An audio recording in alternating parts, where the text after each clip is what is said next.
المسجد الأقصى ووادي طوى.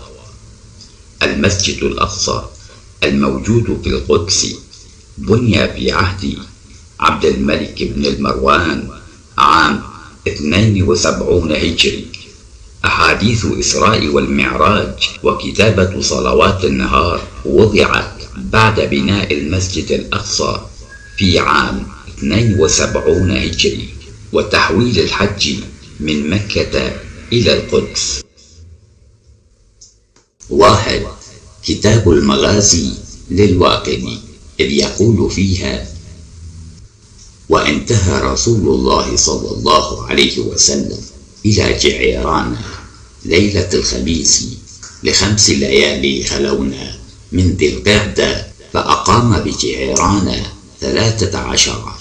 فلما أراد الانصراف إلى المدينة خرج من جعيران ليلة الأربعاء ل12 بقيت من ذي القعدة ليلا، فأحرم من المسجد الأقصى الذي تحت الوادي بالعدوة القصوى. وكان مصلى رسول الله صلى الله عليه وسلم إذ كان بالجعيران. فأما هذا المسجد الأدنى فبناه رجل من القريش واتخذ ذلك الحائط عنده.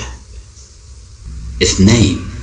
كتاب البحوث في الفقه المعاصر، الجزء الثاني، إذ جاء فيه: الجعيران هي موضع بين المكة والطائف من الحل، بينهما وبين مكة 18 ميلا على ما ذكره الباجي، وتقع شمالي شرق مكة المكرمة، وفيها علم الحج، ومنها أحرم رسول الله صلى الله عليه وعلى آله وسلم لعمرته الثالثة على ما نص عليه الروايات، وفيها مسجده الذي صلى فيه وأحرم منه عند مرجعه من الطائف.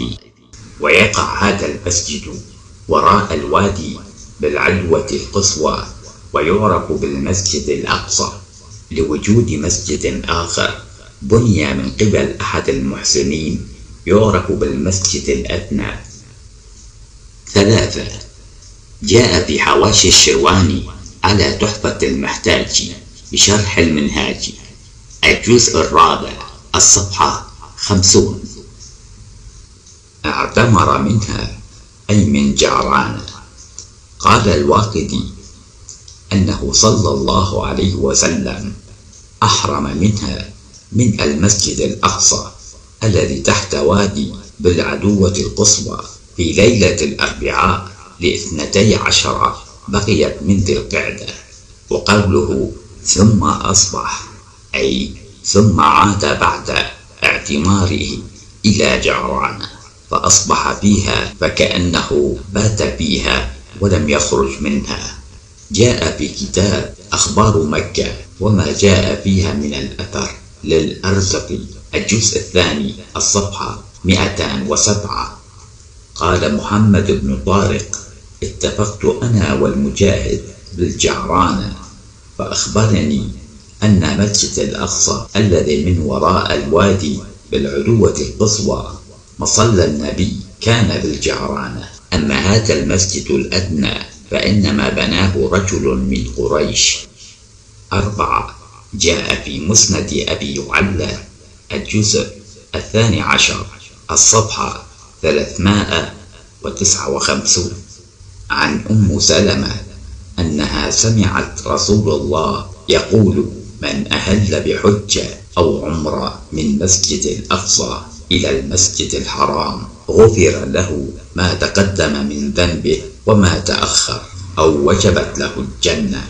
وهنا نرى الارتباط في الحج والعمرة بين مسجد الأقصى ومسجد الحرام، وهذا لا يتحقق إلا إن كان محمد يحكي عن مسجد الحرام الذي في المكة والمسجد الأقصى الذي بالجعران.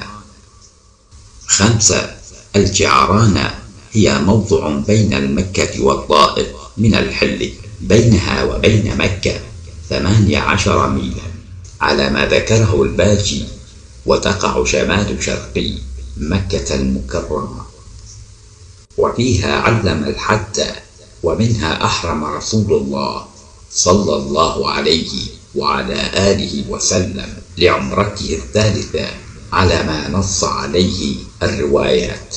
وفيها مسجد الذي صلى فيه وأحرم منه عند مرجعه من الطائف بعد فتح مكة. ويقع هذا المسجد وراء الوادي بالعدوى القصوى، ويعرف بالمسجد الأقصى. لذلك ولوجود مسجد آخر بني من قبل أحد المحسنين يعرف بالمسجد الأدنى بالقرب من مسجد رسول الله صلى الله عليه وعلى آله وسلم. إعداد وتقديم سردار الرحمن.